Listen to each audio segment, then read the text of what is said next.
안녕하세요, 여러분. 저는 40대 후반이 된 한 남성입니다. 그저 평범하게 행복한 가정을 꾸리고 싶었던 것이 제 평생의 소원으로 살았는데, 인생에서 가장 힘든 것이 바로 이 부분인 것 같네요. 한 사람을 알게 되고 믿고 사랑하고 보냈던 시절이 이렇게 악몽으로 남아있을 줄은 상상도 하지 못했습니다. 충격이 너무 커서 몇 달, 아니 몇 년을 힘들게만 보냈는데, 이렇게 마음 터놓을 수 있는 채널을 알게 되어 사연을 적어봅니다. 이렇게라도 해서 마음의 짐을 조금은 내려놓고 싶거든요. 제게 있었던 파렴치한 인간들의 행동을 그럼 지금부터 말씀드려 보겠습니다. 제 결혼 생활은 나이 40이 넘어 시작됩니다.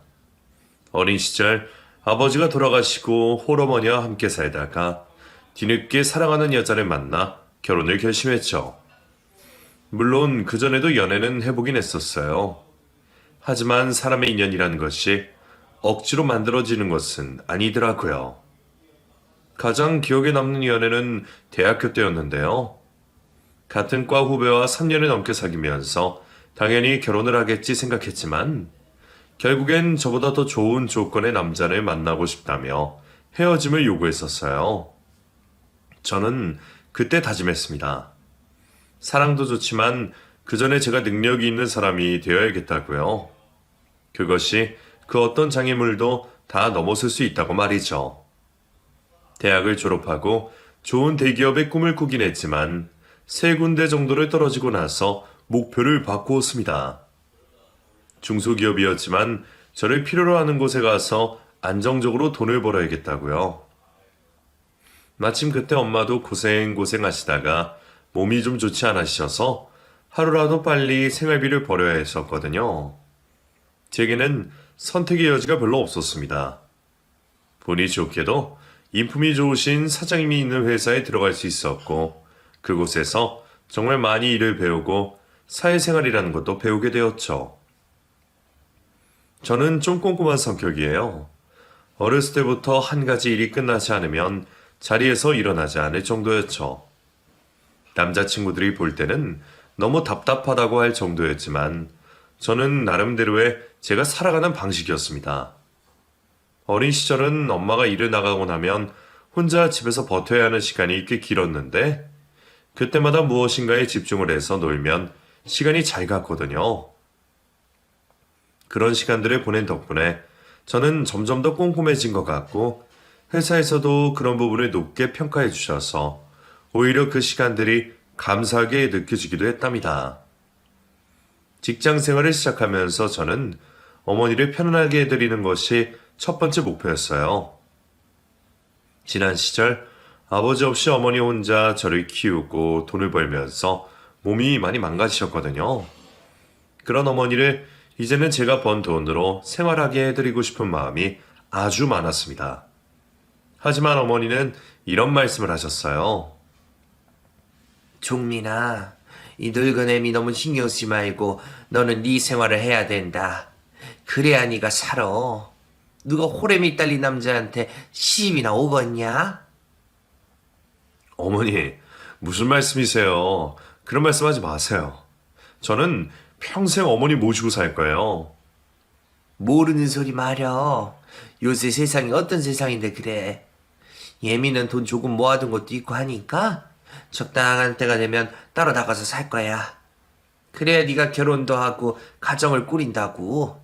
애미 말 명심해. 어머니는 열린 사고방식을 가지신 분이라 혹시라도 자신 때문에 저의 앞날이 힘들어질 수 있다고 생각하셨어요. 주변에서 다 보아도 요즘 여자들이 홀어머니와 함께 살면서 가정을 책임지는 남자를 만나는 건 다 싫어한다고 말이죠. 하지만 저는 그렇게 생각하지 않았어요.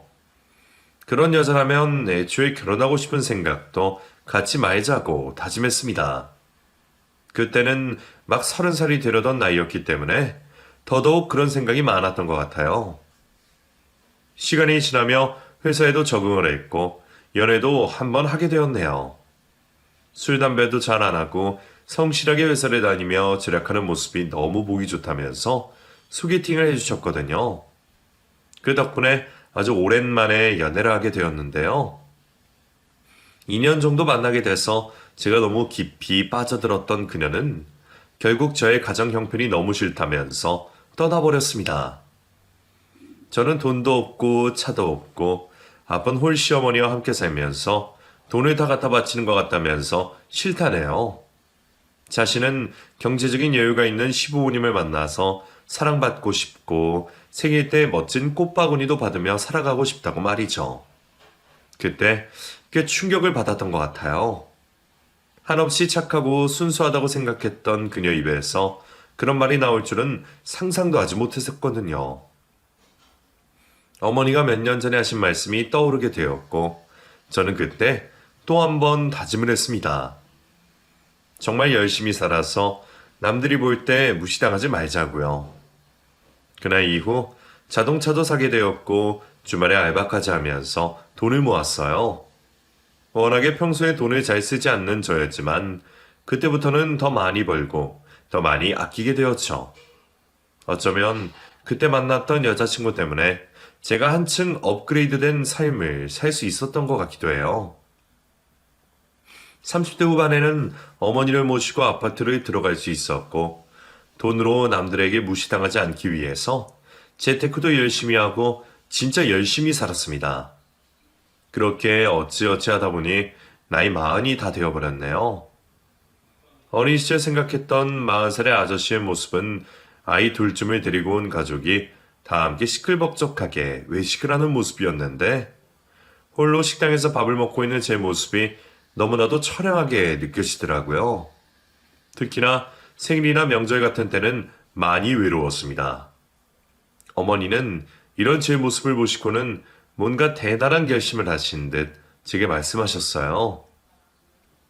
종민아, 애미 말 잘 들어라.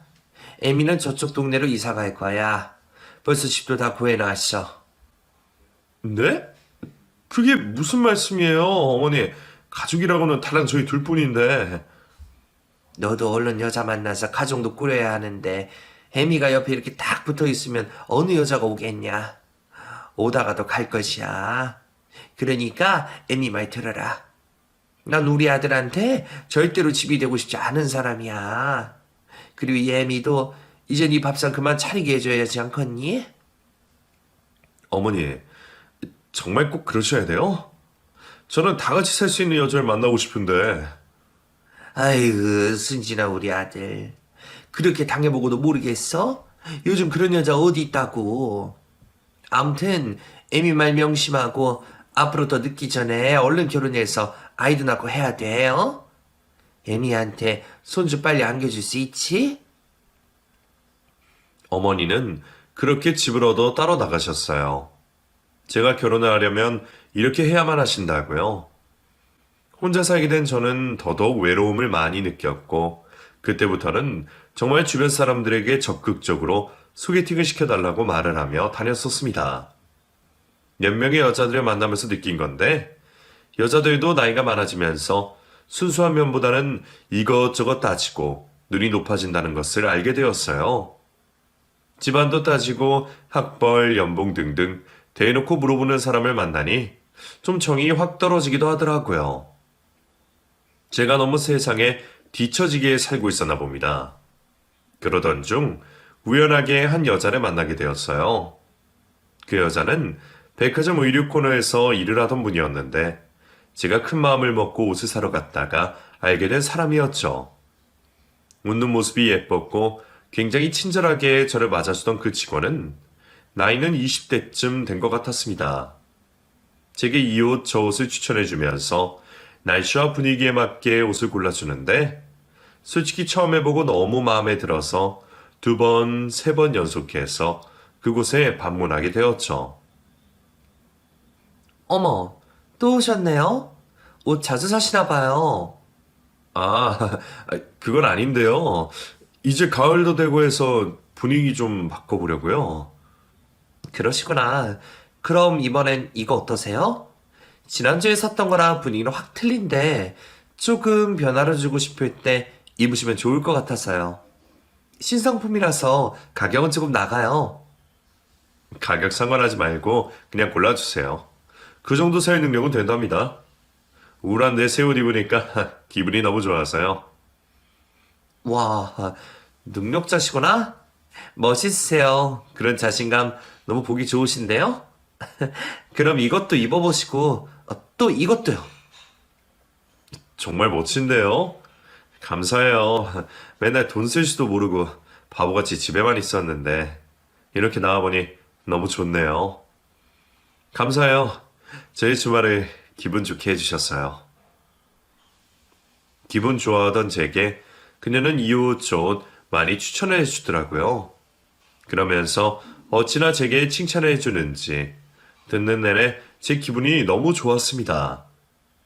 그리고 살짝 옷깃에 매만져주는 그녀의 손길이 닿을 때마다 심장박동은 엄청나게 빨라졌어요. 너무 두근거리고 떨려서 얼굴까지 빨개졌던 것 같아요. 그날 이후 저는 그녀에게 완전히 빠져들게 되었습니다. 나이도 너무 어리고 외모도 예뻐서 저와는 어울리지 않는다는 것을 알면서도 그녀에게 향하는 제 마음을 되돌릴 수가 없었어요.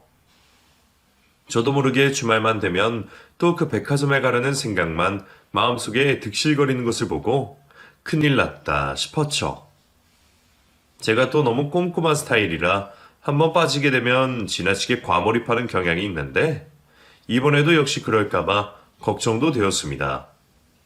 그렇게 주말이 다가왔고 저는 또다시 그 백화점에 가려고 마음먹었어요. 차마 매장까지는 가지도 못하고 일단 떨리는 마음을 진정시키기 위해서 백화점 앞에 있는 카페에 들어가서 시원한 커피 한 잔을 마셨죠. 그런데 그 순간 누가 제게 아는 척을 하는 거예요. 손님 맞으시죠? 안녕하세요. 여기서 뵀네요. 제가 반갑게 인사를 하는 여자는 다름 아닌 그녀였습니다. 여기서 뵈니 너무 반가워요. 저 오늘은 카페에서 알바한답니다. 네, 안녕하세요. 여기서 알바하세요? 그럼 백화점은요? 거기요? 그만뒀어요. 사실은 잘렸어요. 뭐 인생이 뜻대로 되나요? 아니, 왜요? 일도 잘하시고 상냥하시던데 왜 잘린 거예요? 정말 이상한 곳이네요. 이렇게 좋은 사람을. 네? 어머, 감사합니다, 손님. 제게 이런 말씀 해주시다니. 너무 감사해요. 기분 꿀꿀했는데. 그녀는 백화점에서 잘렸다는 말을 했고 그 카페에서 알바를 한다고 하더라고요. 그 말을 듣자마자 저는 마음속으로 천생연분이다 싶었어요. 제가 자주 가는 카페에 그녀가 알바를 한다니 이런 건 우연이 아니라 필연이 아니겠어요? 마음속으로 오만 가지 긍정적인 생각을 하고 나서 저는 커피를 다 마시고 나서도 한참을 나가지 않고 앉아 있었습니다. 머뭇거리는 제 모습을 그녀도 보았는지 그녀가 제게 먼저 말을 건넸어요. 언제까지 계실 거예요? 저 이제 퇴근해요. 혹시 저 기다리신 거예요? 그런 거예요? 네? 아, 네. 그러셨구나. 그럼 저 술 한잔 사주실래요? 회사 잘린 꿀꿀한 기분을 술로 풀고 싶어서요. 그러시죠. 잘 됐어요.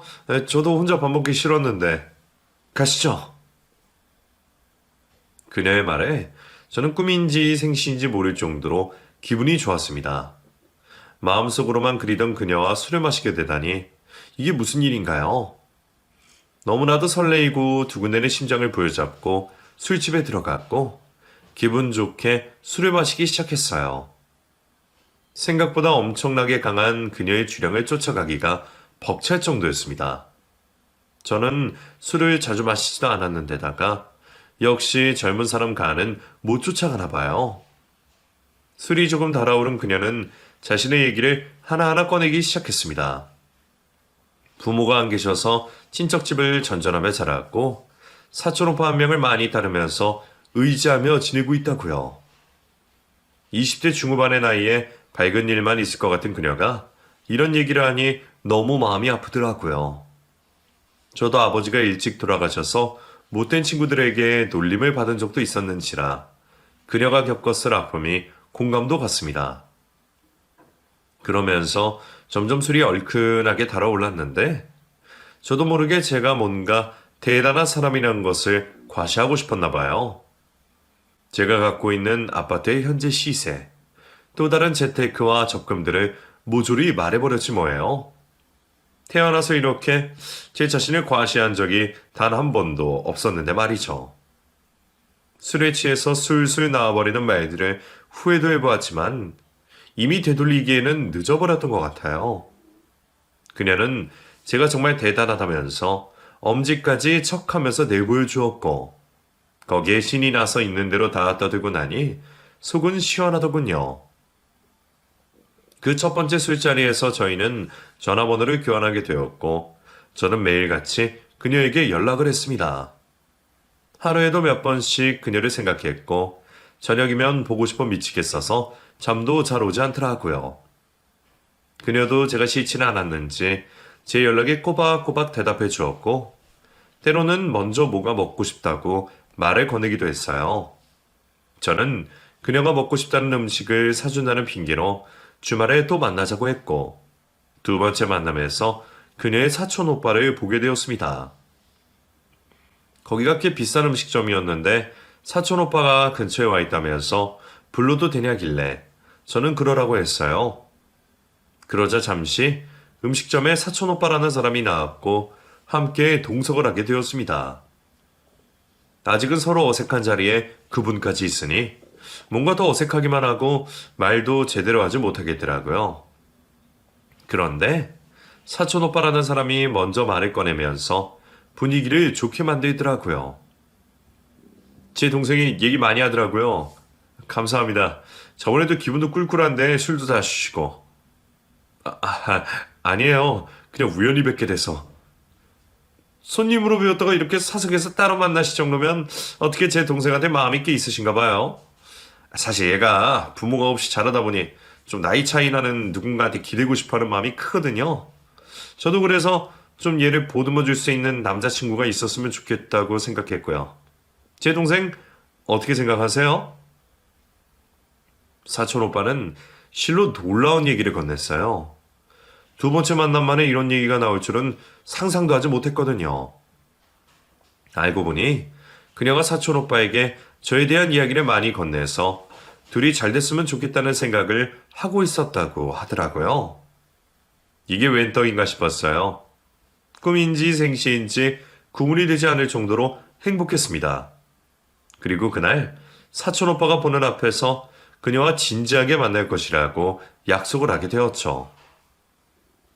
저와 나이 차이가 무려 14살이나 나는 젊은 여자와 연애를 하다니 이건 상상도 하지 못했던 일입니다. 그날 이후 저는 최선을 다해서 그녀에게 잘해주었어요. 꽃바구니도 보내주고 그녀가 갖고 싶다고 하는 명품 가방도 사주고 가고 싶다고 하는 해외여행까지도 보내줬죠. 남자친구면 이 정도는 해줄 수 있다고 생각했어요. 그리고 지난 여자친구들을 생각하며 절대로 제 능력이 부족해서 헤어지는 일은 없어야겠다고 다짐을 한 상태라서 과감하게 더했던 것 같아요. 몇 달 연애를 하면서 구름 위를 걷는 기분이었습니다. 사람이 살면서 이런 기분도 느껴도 되나 싶을 정도로 행복했어요. 다만 한 가지 아쉬운 건 그녀는 잠자리가 조금 무서워서 결혼을 하고 나서 하고 싶다며 자신의 순결을 지켜달라고 했던 것이죠. 하지만 그것도 저는 약속하고 참고 또 참았습니다. 그 나이면 충분히 그럴 수 있다고 생각도 했거든요. 어머니는 너무 어리고 이미지가 별로라고 하시면서 결혼에 대해 걱정을 하시긴 했지만 그녀와 사촌 오빠의 빠른 바람대로 사귄 지 몇 개월 지나지 않아 조촐하게 결혼식도 올렸습니다. 부모도 안 계시니 작은 곳에서 스몰 웨딩을 하고 싶다고 하기에 소수의 인원만 모여서 결혼식을 올렸죠. 그리고 그렇게 저는 새 신랑이 되었습니다. 나이 42에 결혼을 하니 세상을 다 가진 것 같은 느낌이 들더라고요. 하루 종일 회사도 안 가고 그녀 곁에만 있고 싶어서 미치는 줄 알았어요. 그래서 아내가 하자는 대로 월급도 아내 통장으로 주었고 제가 갖고 있는 모든 것을 아내에게 보여주면서 안심을 시켰죠. 주변 사람들이 그러더라고요. 제가 늙고 체력도 약하니까 아내가 딴 생각하지 않게 이런 걸로 안심을 시켜줘야 한다고요. 그 말만 믿고 이렇게라도 해서 아내를 제 곁에서 떠나지 않도록 하고 싶었던 것 같아요. 눈에 뵈는 곳이 없던 시절이었으니까요. 그녀는 저와 나이 차이가 꽤 있기에 생활 패턴이 조금 달랐어요. 새벽 늦게나 잠이 들었고 아침엔 항상 잠이 들어 있었죠. 제가 출근을 하거나 말거나 일어나 있었던 적이 단 한 번도 없었던 것 같아요. 그리고 저는 밤 11시만 되면 졸려 죽겠는데 말똥말똥 드라마를 보고 핸드폰을 하면서 거실에서 시간을 보내던 그녀는 때로는 새벽에 외출을 하기까지도 하더라고요. 이런 생활이 조금 지속이 되다 보니 아무리 신혼이라 해도 저는 좀 불만이 생겼어요. 자기야, 좀 일찍 자고 아침에 나 좀 봐주면 안 돼? 그래도 나 일하러 나가는데 너무 자고만 있으니까. 오빠는 너무 늙었어. 11시만 되면 누가 업어가도 모를 정도로 잠만 자니 내가 심심해서 살겠어? 그리고 나 원래 늦게 잔다고. 이제 알바도 안 하는데 일찍 일어날 필요 뭐 있어? 올빼미 좀 몰라? 난 그렇게 사는 게 편하고 좋단 말이야. 그럼 저번에는 새벽에 없던데 어딜 갔던 거야? 아, 민영이 오빠 좀 만나고 왔어. 오빠가 자고 있으니까 내가 너무 심심해서 불러냈지 뭐. 오빠 지금 새벽에 안 자고 나 어디 가나 파헤친 거야? 아니야. 그냥 새벽에 화장실 가려고 깼다가. 아내는 자신의 라이프 스타일을 바꾸려고 하지 않았습니다. 결국 아내와 저는 생활 패턴이 완전히 다르다는 이유로 의도치 않게 거의 각방 생활을 하게 되었고, 저는 아내와 연애를 하고 나서부터 결혼까지 딱 한 번의 잠자리밖에는 하지 못했던 것 같아요. 이런저런 이유로 왠지 저를 피하는 것 같은 아내가 많이 서운하긴 했지만, 그래도 아직 젊어서 아이를 조금 있다가 갖자는 아내의 말만 믿고 최대한 참고 있었어요. 그러던 어느 날 아내의 사촌 오빠가 할 말이 있다며 제 회사를 찾아왔습니다. 자신이 갖고 있는 주식이 지금 조금 분위기가 좋지 않다면서 제게 돈을 좀 유통해달라고 하더라고요. 담보대출 얘기도 꺼내면서 아주 자연스럽게 제 주민번호까지 물어봤습니다. 저는 뭐에 올린 듯 술술 다 얘기를 했는데 나중에 뒤가 꺼림칙한 느낌이 들었습니다. 사촌 오빠는 사업을 한다고 하는데 뚜렷하게 무슨 일을 하는지는 잘 몰랐었거든요. 워낙 저와 소통하기보다는 아내와 둘만 소통하는 일이 대부분이다 보니까 제가 꼬치꼬치 물을 수도 없었고요. 그리고 또 워낙 말주변이 좋아서 저같이 멋모르는 사람들은 홀딱 넘어가기 좋은 그런 스타일이었어요. 형님, 제가 융통할 수 있는 돈은 이거밖에 없어서요. 죄송해요. 일단 이거라도 빌려드릴게요. 대출은 좀 제가 힘들 것 같아요. 아파트 담보대출 말고는 제가 따로 대출을 좋게 생각하는 편이 아니라서요. 기분 나쁘지 않게 잘 거절을 하고 나서 집으로 돌아왔어요. 그날따라 회사에도 그렇고 잘 안 풀리는 느낌이 들어서 기분이 별로 좋지는 않더라고요. 집에 들어와 보니 아내는 어디론가 나갈 채비를 하고 있었습니다. 친구 생일 파티를 가야 한다는 아내는 짧은 스커트에 짙은 화장을 하고 온몸에 향수를 뿌리고 있더라고요. 기분 좋은 일이 있는지 얼굴에는 생글생글 웃음이 감돌았는데 왠지 저는 그 모습이 좀 보기 싫어 고개를 돌렸죠. 그런데 무심코 식탁 위를 쳐다보니 낯이 익은 찬압통 세트가 보이는 겁니다. 뭔가 싶어 가까이 다가가 보았는데 그건 바로 저희 어머니가 예전부터 집에서 쓰시던 반찬통이었어요. 자기야, 이건 뭐야? 혹시 우리 엄마 왔다 가셨어? 어? 저기 아까 저 낮에 잠깐 오셨었나 봐. 집 앞에 있더라고. 내가 잠깐 나갔다 왔는데 못 들었네? 미안 자기야. 전화로도 드리지 그랬어. 아니, 언제 오신 거야? 자기가 전화 한번 해봐. 나 아무튼 약속 시간에 늦어서. 나간다? 아내는 황급히 자리를 비냈고 저는 어머니께 전화를 드렸어요. 어머니는 웬일인지 목소리가 좋지 않으시더군요. 저기 며느리 말이다.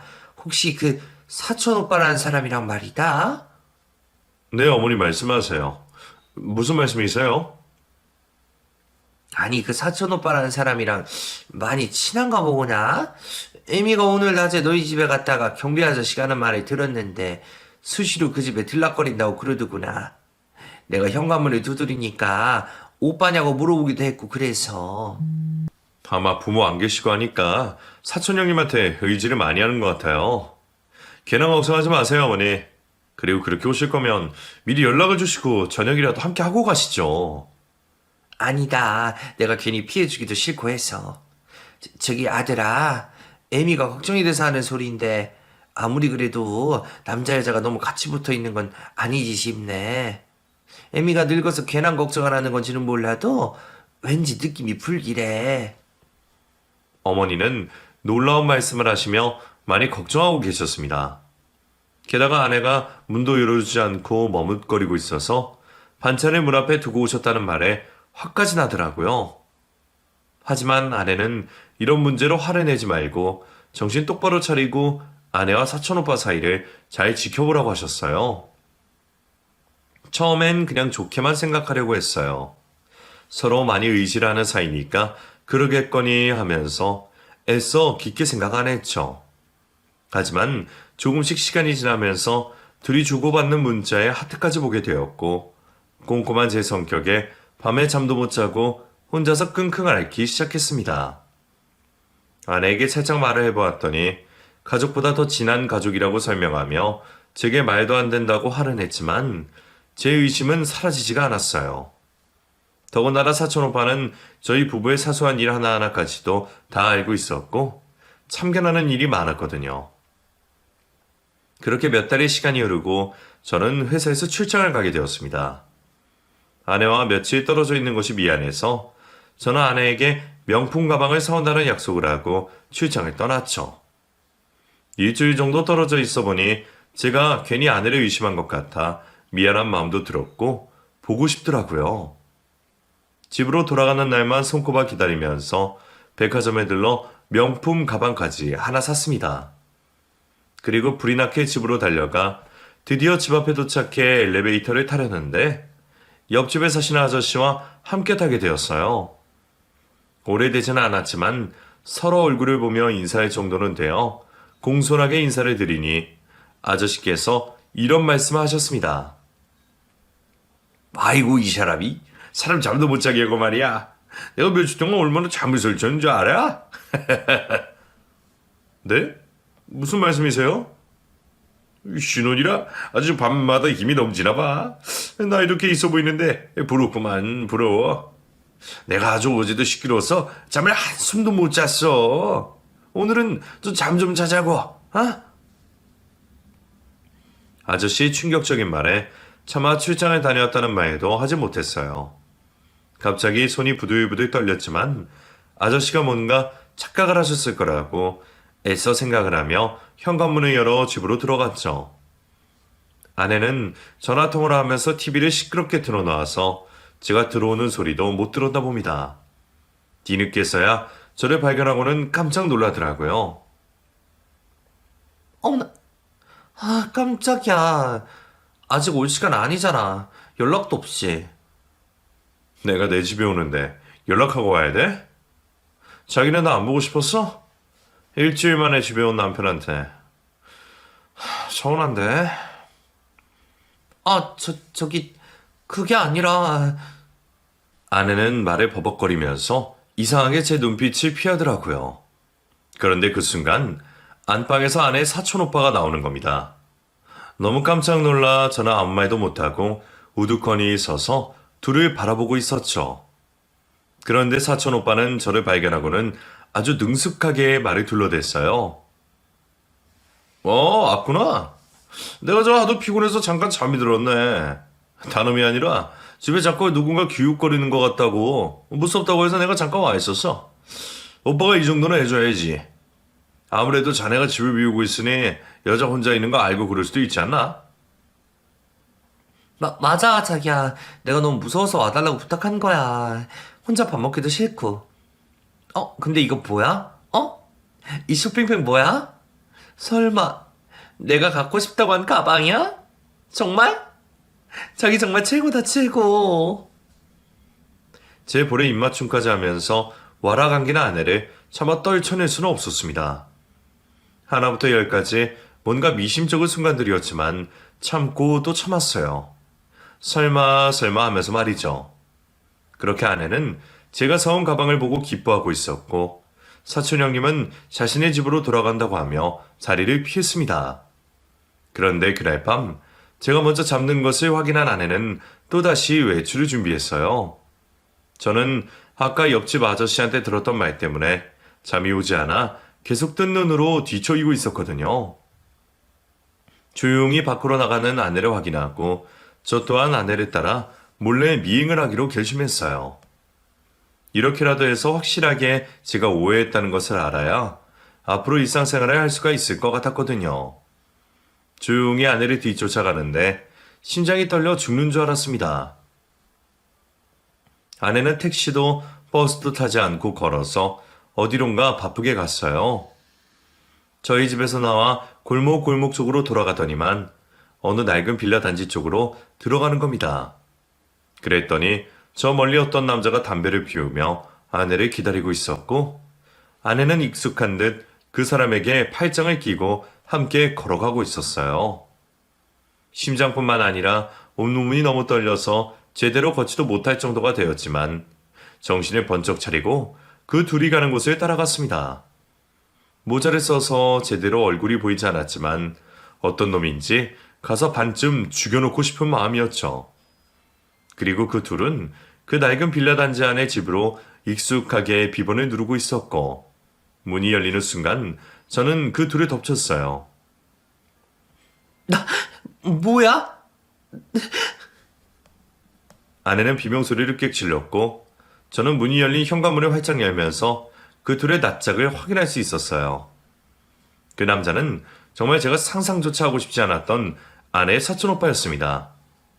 너무 깜짝 놀라서 할 말을 잃을 정도였어요. 니네 뭐야? 도대체 니네 뭐야? 저기 내 말 좀 들어보게. 그게 말이야. 저는 순식간에 열어 젖혀진 문을 통해 그 집 안으로 들어갔는데 집안 벽면에는 놀랍게도 아내와 사촌 오빠의 웨딩 사진이 걸려 있었어요. 누가 봐도 신혼살림인 것처럼 화이트한 컬러로 꾸며진 집안에는 방금 시켜놓은 음식 냄새가 진동을 하고 있었습니다. 야, 니네 정말 니네가 사람이냐? 이것들이 지금 나를 능멸해.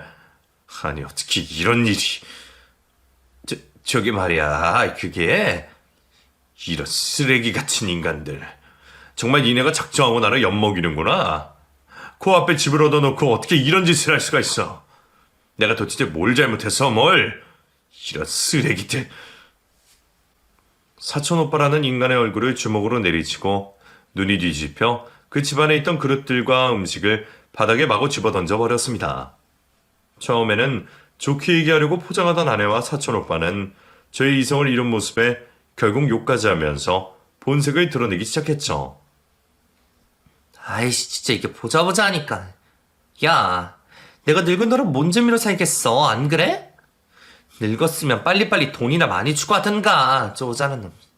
이혼하면 될 거 아니야, 이혼하면. 아내의 본색을 확인하는 순간 저는 할 말을 잃고 넋이 나간 사람처럼 멍한 상태가 되었어요. 그리고 나서 잠시 후 그 집을 나와 미친 듯이 뛰었죠. 행선지도 없이 그냥 무작정 막 뛰어가고 나니 나중에는 숨이 턱까지 차올라서 피맛이 날 정도더라고요. 얼마나 울었는지 눈이 탱탱 부어서 앞도 잘 안 보일 정도였어요. 그날 밤은 어떻게 지나갔는지 모르게 숙박업소에서 하루를 보냈습니다. 너무 어이가 없어서 어떻게 밤이 지나갔는지도 모르게 꼴딱 앉아서 밤을 샌 것 같아요. 아침 동이 텄는데도 마음이 진정이 되지 않아 회사 하루를 쉬고 아내가 예전에 일했던 백화점에 가보고 싶었어요. 왠지 그때 아내의 평판이 어땠는지도 들어보고 싶었고 그냥 저도 모르게 아내를 처음 만난 그곳으로 발길이 갔죠. 아내가 일했던 매장에 가서 수성했더니 한 여자가 제게 다가왔고 저는 옷을 고르는 척하며 아내의 이름을 대고 아느냐고 물었어요. 제가 만난 사람은 그 매장의 점장급이었는데 오래전부터 일을 하고 있어서 아내에 대해 아주 잘 알고 있더군요. 제게 어떤 사이냐고 묻길래 남편이라는 말은 못하고 그냥 저희 가게에 면접을 보러 왔다고 하면서 있는 사실 그대로 말해달라고 했죠. 그랬더니 그 점장은 제 아내에 대해서 조심스럽게 말을 해주었습니다. 그 사람이 여기 왜 그만두는 줄 아세요? 유부남이랑 바람이 나서 그 집 마누라가 이 매장에 찾아왔었어요. 아주 난리도 아니었지 뭐예요? 소리 지르고 매장에 있는 옷을 막 바닥에 내집어 던지고 아휴 아주 제가 말리느라 죽는 줄 알았다니까요. 그 남자랑 살 거라고 아주 당당하게 대들고 여기 그만뒀으니 아마 그 남자로 살고 있겠죠? 뺀질하게 생긴 놈이 뭐가 좋다고 남의 남자까지 뺏어서 그러는지. 혹시라도 사장님네 가게에서 일 절대 시키지 마세요. 근태 안 좋고 불성실하고 또 돈 때문에 불미스러운 일까지 생긴 적도 있어서 저는 말리고 싶네요. 바람이요? 남자랑 바람이 났어요? 그럼요. 그때 그 남자도 이 가게에 자주 오던 손님이었는데 걔가 없이 살아서 그런가 돈 있는 사람만 보면 사적을 못 쓰던데. 그때 또 다른 손님이 돈 있고 멍청하게 생긴 늙은 남자라던데 그 남자는 어떻게 됐나 모르겠네요. 손님들만 오면 돈 좀 쓰미 보고 아주 속물처럼 행동하길래 젊은 애가 왜 그러냐 싶었죠. 가관도 아니었다니까요. 점장의 말을 들어보니 돈 좀 있고 멍청한 늙은 남자가 저라는 것을 알게 되었습니다. 그 말을 하고 며칠 후에 그곳을 관뒀다고 했으니까요. 혹시라도 제가 오면 연락처 좀 받아달라는 말까지 남겼다는데 완전 작정하고 저를 노렸었나 봐요. 백화점을 빠져나오는데 다리가 풀려서 잠시 벤치에 앉아버렸습니다. 너무 기가 막히고 황당한 일을 겪으면 사람의 정신이 순간 멍해진다고 하잖아요. 그리고 기억도 잠시 잃고요. 제가 딱 그 정도였어요. 그 정도로 정신이 없이 멍한 상태로 몇 시간을 벤치에 앉아만 있었습니다. 전화벨이 계속 울려서 저는 그제서야 정신을 차리고 전화기를 쳐다보았죠. 모르는 전화번호이기에 받아보았더니 은행이라고 하더라고요. 잠깐 자기 핸드폰 잃어버렸다고 제 핸드폰을 빌려서 나간 적이 있었는데 그때 아마 대출을 받았던 것 같아요. 대출 신청이 완료되었다면서 전화가 왔어요. 자세히 물어보니 이미 제 인감증명서랑 다 떼어서 가지고 갔는데 사촌 오빠라는 그놈하고 같이 갔던 모양이에요. 얼마나 어처구니가 없던지 기가 막혀 죽는 줄 알았습니다. 이틀 만에 얼마나 많은 일들이 있었는지 나중에는 제대로 기억도 나지 않을 정도로 진이 다 빠졌었어요. 그리고 너무나 억울하더라고요. 그동안 며느리 눈치 보느라 아들 집에 제대로 들어오지도 못하고 현관문 앞에 반찬만 놓고 가신 어머니를 생각하니 너무 화가 나고 억울해서 미쳐버릴 것 같았습니다. 저는 다시 집으로 향했어요. 아내는 단 이런 한 푼 보태지 않은 제 집이니 제가 두려워서 못 들어갈 이유가 없잖아요.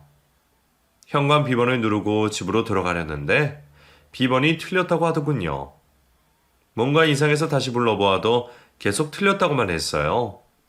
그 소리를 안에서 들은 아내는 의처증이 있는 저랑 도저히 같이 못 살겠다면서 문을 열어주지 않겠다고 했어요. 당장 나가. 난 당신처럼 의처증 있어서 사람 미행하고 그런 남자랑은 절대 못 살아. 못 산다고. 뭐? 당장 문 안 열어? 이게 네 집인 줄 아냐? 너 그놈이랑 살림차린 집 있잖아. 그 집으로 당장 가. 당장 꺼지라고. 내가 왜 나가냐? 난 안 나가. 혼인신고했으니 이 집 내 집도 되는 거잖아. 안 그러냐? 됐어. 안 나가. 나갈 거면 네가 나가. 적반하장도 유분수지. 너무 어이없게 나오는 아내를 보니 저는 더 이상 참지 못했습니다. 바로 사람을 불러 현관문에 있는 도어락을 아예 해체시켜버렸고 집으로 들어가서 아내의 짐을 모조리 싹 꺼내버렸어요. 옷장에 있는 옷부터 시작해서 현관에 있는 신발까지 싸그리 다 바닥으로 꺼내 던졌죠. 이게 뭐 하는 짓이야, 이 야만적인 인간아. 이제는 내 물건에까지 손을 대? 이게 뭐 하는 짓이야? 야만적이야? 내가? 너랑 그놈은 사람이고 니네 둘은 쓰레기야, 쓰레기. 한 사람을 작정하고 능멸해. 니네 내 이름으로 대출까지 받았더라. 사촌오빠 좋아하네. 바람나서 이혼당한 놈을 어디 사촌오빠라고 속이고 쓰레기 짓을 해? 아무리 그래도 내 집에서까지 그런 짓을 하는 건 아니지 않냐? 니네 집 놔두고 왜 내 집에서 그런 더러운 짓을 해? 도대체 왜? 내가 너한테 뭘 잘못했어? 어? 아내에게 미친 듯이 욕설과 함께 그동안 쌓였던 말을 퍼부었습니다. 아내는 제가 이렇게까지 이성을 잃은 모습을 보고 약간 당황한 듯 몇 걸음 뒷걸음질을 치더라고요. 저는 연이어 말했어요. 너네 딱 기다려. 그놈은 어디 가서 숨었는지 모르겠지만 네가 나도 모르게 대출 신청한 거랑 내 통장에서 야금야금 돈 빼간 거 내가 모를 줄 알지? 내 월급을 관리해준다고. 니네 둘이 신접살림 차리느라 갖다 쓴 건 아니고 이 쓰레기들아. 짓이 없어 어떻게 이런 짓까지 하냐. 너네 내가 경찰에 신고할 거고 돈 한 푼 못 받고 이혼하게 만들 거니까 그런 줄이나 알아. 상간남 고소까지 다 할 거라고. 그리고 나서 아내의 옷가지와 신발들을 가방과 비닐봉지에 넣어서 현관문 앞에 내놓아 버렸습니다. 아내는 저보고 죽을 각오를 하라는 말을 하면서 욕설을 퍼부었는데 저 밖에 그 사촌오빠라는 놈이 눈치를 살피며 쳐다보고 있더군요. 저는 그 길로 바로 열쇠 수리공을 다시 불렀고 현관 도어락을 새로 설치하면서 비밀번호를 바꿔버렸어요. 그리고는 못 나가겠다고 버티는 아내를 밖으로 확 밀쳐내었죠. 문을 잠그고 확 돌아서면서 마음이 시원할 줄 알았는데 왠지 모르게 또 눈물이 쏟아졌어요. 40 넘어 만나 사랑에 빠진 이 여자가 고작 이런 여자밖에 안 되었나 싶어서 마음이 너무 아프기도 했죠. 울먹이는 마음을 추스리고 어머니의 목소리가 듣고 싶어 전화를 걸었습니다. 어머니 저예요, 아들. 뭐하고 계세요? 이제 저녁 먹으려고 뭐 먹을까 생각 중이었다. 우리 아들은 뭐해? 회사에 있을 시간 아니여? 이 시간에 엄마한테 전화를 다 하고 해가 서쪽에서 뜨겠네. 죄송해요, 어머니. 그냥 다 죄송해요. 제가 더 잘해드렸어야 하는 건데 내 못난 아들 때문에 고생이 많으시죠. 우리 아들 무슨 일이 있어? 목소리가 왜 그래? 무슨 일이야? 도대체 무슨 일이 있는 거야? 얼른 말해봐. 엄마한테 못할 말이 어디 있어? 얼른. 아니에요, 어머니. 아니에요. 내일은 저랑 같이 저녁 먹어요. 제가 퇴근하고 어머니 댁으로 갈게요. 그리고 어머니, 저 어머니랑 같이 살 거예요. 그러니까 그런 줄 아세요. 내일 봬요. 저는 그렇게 어머니의 목소리를 듣고 또 한 번 오해를 했습니다. 아내에 대한 사랑이 너무 깊어서 그런지 쉽사리 제정신이 돌아오지 않아 너무나 힘이 들었고 급기야 몸살기가 심하게 걸려 병원에 입원까지 하게 되었어요. 아내와 그놈은 그때까지도 정신을 못 차리고 제게 고수를 취하해달라며 쌍욕을 했다며 전화를 수십 통씩 해대는데 제가 정말 제정신으로 도저히 버틸 수가 없어 술을 마시고 잠자리에 들 정도였어요. 어떻게 하면 사람으로서 이렇게까지 파렴치할 수 있을까요? 도대체 어떻게 하면요? 사촌이라는 시간은 다 거짓이었고 본인들의 생활비를 위해서 저를 이용해 먹다 버리려고 한 그들을 저는 아마 평생토록 용서하지 못할 것입니다. 하지만 마음속에 미움만 가득하면 제 자신이 너무 힘들기 때문에 마음을 최대한 비우고 살아가려고 애쓰고 있죠. 그렇게 저는 그 두 사람을 고소하게 되었고 이혼과 상간남에 대한 소송 그리고 이혼 취소 소송까지 마무리를 지었습니다. 결혼 생활이 1년 정도밖에 되지 않은 상태로 혼인기간 동안 아내는 아무것도 한 것이 없었기에 재산분할 역시 거의 받을 수가 없었어요. 다 지나고 생각해보니 그네 사촌오빠라는 놈을 처음 만났을 때가 기억에 남네요. 그렇게 빨리 사귀라고 하고 결혼을 재촉하면서 혼인신고부터 하라고 했던 것이 다 악마의 마음을 가지고 있었기 때문이었어요. 호구 하나 만났다고 생각했었나 봅니다. 빨리 손주를 보고 싶어 하시던 어머니의 간곡한 부탁 때문에 저 역시 제대로 깊게 알지도 못한 상태로 결혼까지 했던 것이 크나큰 실수인 것 같네요. 폭풍우가 몰아친 후에 저는 다시 어머니와 살림을 합쳤습니다. 살고 있던 신혼집을 팔고 어머니가 사는 집도 합쳐서 좀 더 근사하고 깔끔한 아파트로 옮겼어요. 어머니는 계속해서 이러면 장가 못 간다며 걱정을 하시지만 어느새 제 곁에는 어른을 공경할 줄 아는 착한 여자가 곁에 있습니다. 두려운 마음도 있지만 이 여자만큼은 평생 저와 제 어머니 곁에 있어줄 것 같아요. 이 여자 덕분에 조금씩 저는 지나간 상처를 잊고 살고 있답니다. 여러분도 저와 같은 아픔이 있으시다면 이곳에 털어놔 보십시오. 용기가 나지 않아 망설이던 시간이 후회가 될 정도로 지금은 많이 홀가분해졌어요. 지금까지 제 사연을 들어주셔서 감사드립니다. 모두 행복하세요.